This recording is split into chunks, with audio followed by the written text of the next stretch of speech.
Hi, I'm Flemming, Service Manager for the Bike Gallery stores here in Portland, Oregon.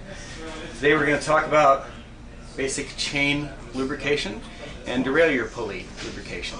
What's going on here is we're looking at two different chains. The one on the right with the shiny rollers in the center is displaying a visual sign that it needs to be lubricated. They're not rolling on a film of lubricant internally as they should be.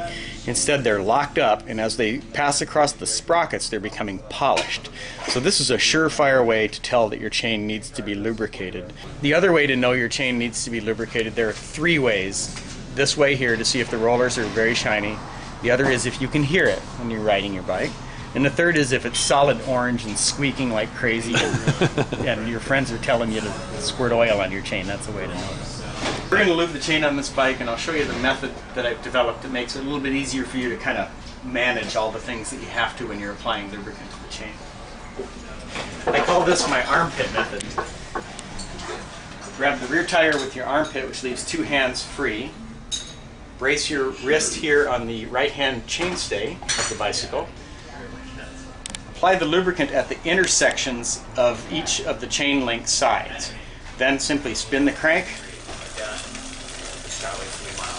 several turns, probably like 5 or 10 turns on one set of chain link intersections, then work your way to the outside and do those.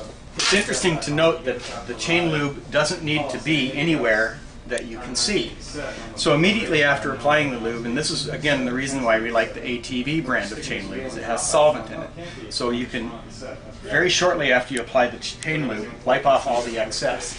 And the way we do that is simply grab the chain with a cloth here, and right in front of the lower derailleur pulley, grab it here, and pedal the bike backwards. Don't change the angle of the chain like this. That could cause it to derail on the front. Just let it go at a nice straight angle. Pedal backwards, grasping the chain very, very firmly. Notice that we get a little residue there, and then do it again and again until it starts to look like it's fairly clean as it goes through the cloth. So there we have a chain that's lubricated and wiped off and ready for a nice long ride. There's another secret lubrication spot on many bicycles that, in my experience, 95% of the folks do not know is a necessary lubrication point on a bike, and that's these little wheels here called derailleur pulleys. And there, you see where there's a distinction between the movement. The black part moves and the silver part doesn't. You put lube into this intersection here, and this is a good thing to do it at night. Lay the bike on the left side, fill that little gap with lube a couple of times, and let it sit overnight, and that lube will work its way into the little mechanisms in there and provide a nice low friction pedaling experience.